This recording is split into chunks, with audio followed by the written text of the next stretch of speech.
ሰላም ጤና ይስጥልኝ ውድ የአሃዱ ቤተሰቦች፣ ይህ አሃዱ ወቅታዊ ዓለም አቀፋዊ ዝግጅታችን ነው። በዛሬው ዝግጅታችን በሩሲያና በጃፓን መካከል ውጥረቱ መካረሩን፣ በሩሲያና በሰሜን ኮሪያ መካከል ከሰመረው ስምምነትና ወዳጅነት አንጻር የሩሲያው ፕሬዚደንት ቭላዲሚር ቭላዲሚሮቪች ፑቲን በብዙ ሺህ የሚቆጠሩ የሰሜን ኮሪያን ወታደሮችና የሰው አልባ የጦር አውሮፕላኖቻቸውን አሊያም ድሮንስ መሐንዲሶችን ማስፈራቸውን፣ ወዲህም ጃፓን ሰሞኑን በትራምፕ ማዕቀብ የጣለባቸውን የዓለም አቀፉን የወንጀለኞች ፍርድ ቤት ፕሬዚደንት ቶሞካ ካኔን ጉዳይ ትራምፕን ያለመቃወሟን አስመልክቶ ጃፓናኑ መሪያቸውን በቀል ዓይን ማየታቸውን፣ ሌፍት ቮይስ ደግሞ ዩናይትድ ስቴትስ ኦፍ አሜሪካን ኢምፔሪያሊዝም ኢዝ ስቲል አት አን ኢምፓሴ ኢን ኢራን ሲል ያወጣውን የሊባኖሱ ሄዝቦላም በአሜሪካ ላይ ትችት መሰንዘሩን፣ ኢራን በበኩሏ በአሜሪካ ላይ ጠንካራ የወታደራዊ ምላሽ ለመስጠት መሰናዳቷን፣ ትራምፕም በያዙት አቋም አምርረው የሆርሙዝ ወሽመጥ የአሜሪካ ነው ማለታቸውን፣ ኢራን ሰማዩ ዝቅ መሬቷ ከፍ ቢሉም የኒውክሌር ጦር መሳሪያ አትይዝም ማለታቸውን፣ ወዲያም ደግሞ በቱርክ የሚመሩ 8 ሀገራት እስራኤል በያዘችው የሰፈራ መንደር ግንባታ ጉዳይ ውግዘት ማሰማታቸውን፣ እንዲሁም ከመላው ዓለም የወጡ ወቅታዊ መረጃዎችን ይዣለሁ። እስከ ዝግጅቱ ፍጻሜ ድረስም አብራችሁኝ ትዘልቁ ዘንድ የአክብሮት ግብዣዬ የአየር ሞገዱን ሁሉ አሳብሮ ከልባችሁ ይድረስ የምላችሁ አዘጋጅቼ የማቀርብላችሁ ትዕግስቱ በቀለ ነኝ። እንዲህ ባለው ዘመን ባለቀ ሰውን በተነው ዘለቀ ይሏል የሀገሬ ሰው። ሞት የማላይበት ሀገር ሲሉ ሲጓዙ ቆይተው ሞተው ከማይቀበሩበት ሀገር ደረሱ ይሏል። አሳ ፈላጊ ዘንዶ ያወጣልም ሲሉ የሚያሳዩት የሀገሬ ሰው የራሱ የተሰጠውን አልበቃህ ያለው የሌላውን የማያውቀውን ያሳድዳል። ዘመኑ ጨካኞች፣ ውሸታሞች፣ ከሃዲዎችና ሀፍረተ ቢሶች መክረውና ዶልተው ከአንድ አዳራሽ ተመልምለው የወጡበት ነው የሚመስለው ይሉታል። ይሉኝታ ይሉት እግዚአብሔርን መፍራት ሕሊናን የማዳመጥ ተሟጦ የጠፋበት ሆኗልም ይሉታል። ከምድሪቱ ጫፍ እስከ ጫፍ ሆድ የሚሞላበት ራስ የሚነግስበት ፍቅርና መተማመን እምነትም የታጣበት አስፈሪና አስጨናቂ አስደንጋጭም እውነታዎች የሚታዩበትም ሆኗል ይሉታል። አንዱ ከሌላው ጋር ብቻም ሳይሆን አንዱ ከገዛ ራሱም ጋር ቢሆን ሰላም ማጣቱ ይታያል። ሰላም ለአፍም ለልብም ከምንም በላይ የሚያረካው ዛሬ ከምድሪቱ ፊት መንምኗል፣ ጠፍቷል ይባልለታል። መንግስታት ከመንግስታት ጋር የሚወዛገቡበትና ለጦርነት የሚሰናዱበት ዘመን ይሄ ሆኗል። የመሬት ሽሚያና ቅሚያ ወረራው ክብር ቀርቶ ውርደት በአደባባይ ይታያል። ከሌሎች ሀገራት በዲቪ ሎተሪ ሰዎች የምታሰባስበው አሜሪካ መሬት የጠበባት ትመስላለች ይሏታል ፕሬዚደንቷ ዶናልድ ትራምፕ። ካናዳንም ይዛለሁ፣ የሜክሲኮን ገመገማሊያም ደጋልፍ ኦፍ ሜክሲኮን፣ እንዲሁም የፓናማ ካናልን፣ ከዚያም ውጪ ትራምፕ የጋዛ ሰርጥንም ዊ ዊል ቴክ አንድ ዊ ዊል ሜክ ደ ሜዲትሬኒያን ሪቬራ ማለታቸው አይዘነጋም። ዛሬ ደግሞ ከብዙ ሺህ ማይል በሐሳብ ተንጠራርተው ከ7243 ማይል አሊያም ከ11657 ኪሎ ሜትር በላይ ርቀትን አልፈው የአሜሪካው ፕሬዚደንት ዶናልድ ትራምፕ በፋርስ ባህር የሚገኘውን የዓለም 20% ወይም 1/5 የነዳጅ ዘይት ቢሉ የጋዝና የማዳበሪያ በጥቅልም የመርከቦችና የንግድ መዘዋወሪያውን ላንቃውን የሆርሙዝን ወሽመጥ አሜሪካን ቴሪቶሪ ወይም የአሜሪካ ምድር ነው ብለዋል። ሰውየው ኢራን ዊል ኔቨር ሃቭ ኤ ኒክለር ዌፐን ብለዋል። እየመከሩት የሚረሳ እየቀለቡት የሚከሳ ይሏል። ፕሬዚደንቱ ትናንት አመሻሽ ላይ በሰጡት ማብራሪያ ነው። ኢራን በምንም ተአምር ቢሆን ካቶም ምንም ቢሆን የኒውክሌር ጦር መሳሪያ ትታጠቅም።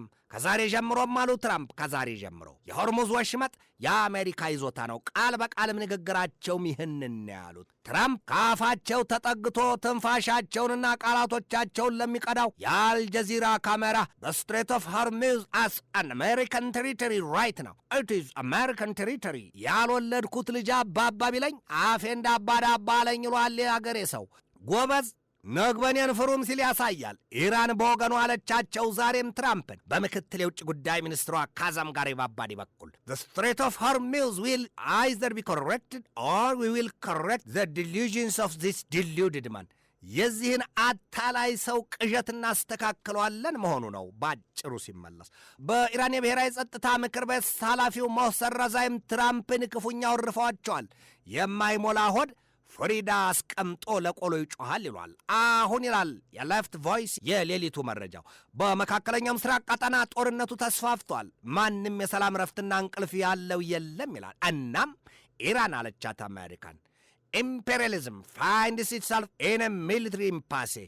በቴህራንና በዋሽንግተን መካከል እንደ አውሮፓኑ አቆጣጠር ሰኔ 17 ቀን የተፈረመ መግባቢያ ሰነድ ፊርማ እነርሱ ሜሞራንደም ኦፍ አንደርስታንዲንግ ሲሉታል 60 ቀናት ያለምንም ፍሬ መና መቅረቱ በዚህ ሳምንት ታይቷል ነው የሚባለው። አሜሪካ አሁን በጦር ኃይሏ የትኛውንም ሀገር አስገድዳ ምንም ማድረግ እንደማትችልና መዋረዷ ዛሬም ታይቶባታል ሲል የወጣው መረጃ ያሳያል።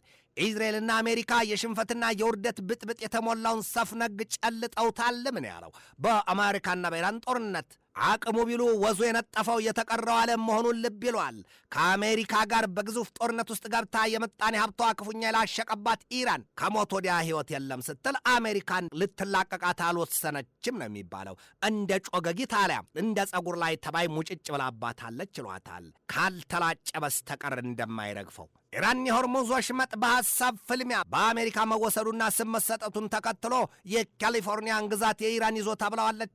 ኢራን ባለፈው ማክሰኞ ነው የካሊፎርኒያን ግዛት ኒው ቴሪቶሪ ኦፍ ኢራን ያለችው።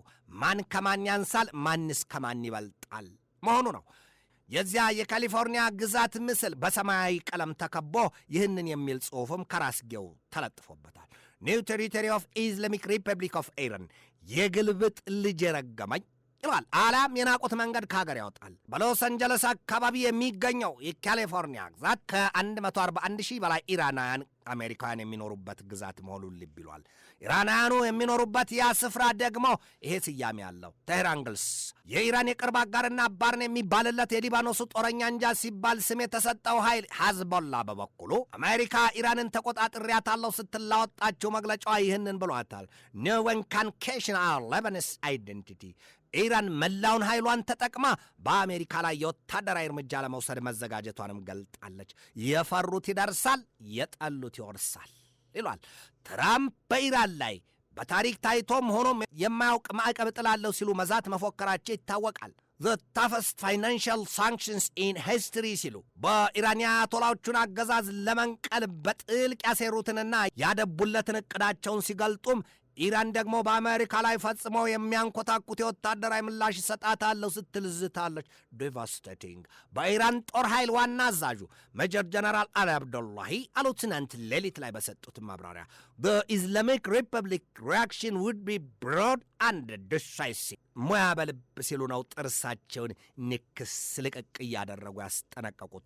አብዶላህ አሉ አክለው የጦር ኃይላችን በምድር ቢሉ በአየርና በባህር ከምንጊዜውም በላይ ዝግጅት ማድረጉን ይወቁት። ተንኮታኩተውና በኢራን ምድር ተቀብረው ይቀሯታል። በአሜሪካና በኢራን መካከል ጦርነቱ ገና ነው የሚል ድምዳሜም ተሰጥቶታል። ሁለቱም ይፎክራሉ፣ ይዝታሉ፣ ያስጠነቅቃሉ። አን አንፖፑላር ዎር ተብሏል። የነዳጅ ዘይት ዋጋም ቢሆን ከፍተኛ ጭማሪ ማድረጉን የተሰማው። ቻይና በበኩሏ አሜሪካን ይህን ብላታለች። ማዕቀብና ጦርነት እኮ የትኛውንም ችግር ሊፈታ እንደማይችል ከእናንተ በላይ ማንም የሚያውቅ የለምና ዲፕሎማሲዋ አይቻላችሁም ወይ አይበጃችሁም እሶይ ብላችኋለች። ዥብን ሲወጉ በአህያ ከለላ ነው ይሏል። በሰሜን አትላንቲክ ጦር ቃል ኪዳን ድርጅት ወይም በኖርዝ አትላንቲክ ትሪቲ ኦርጋናይዜሽን በምህጻረ ቃሉም በኔቶ ከፍተኛው የጦር መሪና የአሜሪካ አየር ኃይል ጀነራል አሌክሲስ ግሪንዊች በበኩላቸው በሆርሙዝ ወሽመጥ በነጻነት መጓዝ በሚቻልበት መንገድ ዙሪያ ድጋፍ ለማድረግ መሰናዳታቸውን ገልጠዋል ነው የተባለው። አሜሪካ በኢራን ላይ በታሪክ ታይቶም ተደርጎም የማያውቅ ማዕቀብ ለመጣል ዝታለች። ኢራንም በአሜሪካ ላይ የወታደራዊ እርምጃ ለመውሰድ ዝታለች። የነዳጅ ዘይት ዋጋ በዚህ መካከል ደግሞ በበርሜል $94.39 በላይ ወጥቷል። ወዲህ ሩሲያ ለኢራን የጦር መሳሪያ ድጋፍ መስጠቷ በግልጥ ተሰምቷል። የነገሩ ፍጻሜ ወዴትና ምን ሊሆን ይችላል? እኛ የነዳጅ ዘይት አምራችና ላኪዎቹ ሀገራት በዋናነትም ሳውዲ አረቢያ፣ ኢራቅ፣ የተባበሩት አረብ ኤምሬትና ኩዌት ሁሉም የነዳጅ ዘይት ዋጋ መጨመራቸውን የተሰማው። በጥባጭ ካለ ማንጥሩ ይጠጣል። ዓለም ወደ መጥፊያዋና ለአንገቷ ወደ ተሰናዳላት ባለ ሁለት ፊት ሰይፍ እየፈጠነች ነው ይሏታል። በሩሲያና በዩክሬን መካከል ጦርነቱ ክፉኛ ሌላ ስጋት ደቅኗል። የሩሲያ ፖለቲከኞች ጭካኔና ቆራጥ አቋምም ታይቷል ነው የሚባለው። ዩክሬን አለች ባወጣችው የዛሬ መግለጫዋ ሩሲያ በ6 ሳምንታት ብቻ 52 የመንገደኞች መርከቦችን ክፉኛ መታለች፣ ያውም በጥቁር ባህር ስትል አስታውቃለች። ሩሲያ ትናንት ሌሊት ለዛሬ አጥቢያም በመላዋ ዩክሬን በፈጸመችው ከባድ ጥቃት 19 ሰዎችን ገድላለች ሲል የወጣው መረጃ ያሳያል። ሩሲያ አሁን በኩርስክ ግዛቷም ከ8500 በላይ የሰሜን ኮሪያን ወታደሮችና ከ400 በላይ የሰው አልባ የጦር አውሮፕላኖች አሊያም ድሮንስ ባለሟሎቿን ማስፈሯ ተነግሯል። ሩሲያና ጃፓን ተፋጠዋል። ነግቶም መሽቶም የሚወጣው መረጃ ሌላ ሆኗል። ፑቲን ይላሉ ጃፓን ይሏት ሀገር የኒውክሌር ጦር መሳሪያ እንዲኖራት ትራምፕ የቅዠት ቃል ኪዳን አስሮላታል፣ ፈቅዶላታል ነው ያሉት። መረጃውን ያወጣው ደግሞ ዘ ስትሬት ታይምስ ነው። ፑቲን አሉ ትራምፕ ጀስት ጌቭ ጃፓን ሞር ሪዝን ቱ ጎ ኒውክሌር። ደግሞም አሉ ፕሬዚደንቱ ቭላዲሚሮቪች ፑቲን no longer sure of United States of American protection and surrounded by 3 tough neighbors. ቶኪዮ is running out of easy options. ቢሆንም ግን በጃፓንና በአሜሪካ መካከል የነገር አተካሮ ወጥቶ እየተገለጠ ነው። በተለይም የጃፓኗ ጠቅላይ ሚኒስትር ወይዘሮ ሳናይ ታካይቺ ከህዝባቸው ተቃውሞና ዘለፋው በርትቶባቸዋል ነው የሚባለው። ሰሞኑን የአሜሪካው ፕሬዚደንት ዶናልድ ትራምፕ በጃፓናዊው የዓለም አቀፉ የወንጀለኞች ፍርድ ቤት ወይም አይሲሲ ኢንተርናሽናል ክሪሚናል ኮርት ፕሬዚደንት ቶሞካ ካኔ ላይ ማዕቀብ ሲጥሉ እርሳቸውቴ እኛ ወይዘሮ ሳናይ ታካይቺ ከላም አልተናገሩም። ዝም ጭጭ ያሉት ነገር አንዳች ነገር የለም። ሴትዮዋ እንዳይናፋርነትም ያደርጋቸዋል ይሏቸዋል ሲሳለቁባቸው። ሩሲያም ሰሞኑን እንደውም ትናንትና በጃፓን አቅራቢያ የሚሳይል ሙከራ ማድረጓ ለጃፓን ሌላው የሳምባ ምች ሆኖባታል ነው የሚባለው። ጃፓን በከፍተኛ ደረጃ የሩሲያን ግብር ተቃውማለችም ነው የተባለው። በሩሲያና በእንግሊዝም መካከል የኒውክሌር በትር ዛቻው ተካሯል። በስተመጨረሻ ወዳደረግኩት መረጃ ልለፍ። በቱርክ ፊት አውራሪነት የተሰባሰቡ 8 ሀገራት ደግሞ በእስራኤል ላይ ውግዘት አሰምተዋል ነው የተባለው። እስራኤል በእነዚያ 8 ሀገራት ያስወገዛት ዋናው ነገር ደግሞ በፍልስጤማኑ ምድር የያዘችው የሰፈራ መንደር ግንባታ ነው። ኢዋን በቱርክ እየተመሩ እስራኤልን ያወገዟት ሀገራት ደግሞ ቱርክ፣ ግብፅ፣ ሳውዲ አረቢያ፣ ፓኪስታን፣ ዮርዳኖስ፣ ኳታርን፣ የተባበሩት አረብ ኤምሬት ናቸው። እስራኤል ትላለች በበኩሏ ተልባቢን ጫጫ ባንድ ሙቀጫ። የእስራኤሉ ጠቅላይ ሚኒስትር ቤንያሚን ኔታንያሁ በቅርቡ ማብራሪያቸው ይህንን ማለታቸው አይዘነጋም። እኔ የእስራኤል ጠቅላይ ሚኒስትር ሆኜ እስካለሁ ድረስ ፍልስጤም ይሉት ሀገር አይታሰብም ነው ያሉት። ዓለም የሚሆንባት ሌላ የሚወራባት ሌላ፣ ፍየል ወዲያ ቅዝምዝም ወዲህ፣ ሞቱን ተሸክሞ የሚኖርባትና የሚዞርባት የሰው ልጅ ንጋቱን በአግባቡ ሳይረዳው ምሽቱ ሕይወቱን ሳያጣጥመው በስቃይ የተሞላው ኑሮው ከመቃብሩ አፋፍ ሲያደርሰው ይባንናል። 2 ሞት። ዓለም በዚህ በተጠናቀቀው ሳምንት ምን ታይቶባታል? ምን ተሰምቶባታል? ስንቃኝ ደግሞ ዩክሬን ከሩሲያ ጋር በገባችበት ጦርነት ታሪክ አንደኛውና ግዙፍ የተባለለትን የአየር ጥቃቷን በሩሲያ መፈጸሟ ተነግሯል። የሩሲያው ፕሬዚደንት ቭላዲሚሮቪች ፑቲን በሩሲያ አማዞን ላይ ጥቃት ከተፈጸመባቸው በኋላ ኃይላቸው መዳከሙ ተገልጧል። ይሄ የተሰማበት ይሄ ሳምንት ነው።